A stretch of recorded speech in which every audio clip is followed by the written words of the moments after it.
All right, we're working here with the sentences mat, so we're solving equations.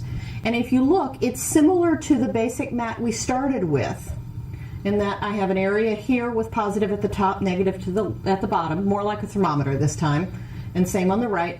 They're joined by an equal sign because two expressions equal to one another makes an equation, and I've got a balance at the bottom to remind me that what I do to one side I have to do to the other. In this case, we're using y as our variable, the orange rod, and this represents y minus 2 equals negative 5, and that's the equation I want to solve.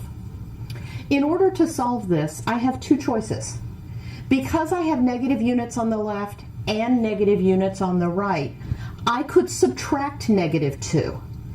I could take these two off, and I could take these two off. I've kept it balanced, and I'm left with y equals negative 3. The challenge for kids is that that's a strategy that doesn't always work. It works if you have a negative on both sides. It works if you have a positive on both sides. But if this had been, let's start over. If this had been y plus 2 equals negative 5, I can't just lift them off. They don't match. So the safer strategy is to add the opposite.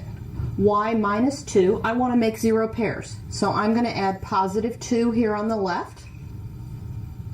And because I need to keep it balanced, I'm also going to add positive 2 on the right. When we record our work, I have y, oh, you can't see green. I have y and black. Y minus 2 equals negative 5. I just added 2 to both sides. And when I do that, I can now show these 0 pairs, and I'm left with y, I'll circle from both sides, equals negative 3. Now, the other thing I can do here, if I reset,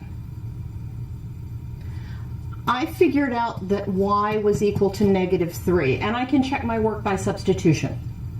And in order to do that, I'm going to take the y off the mat and replace it with negative 3.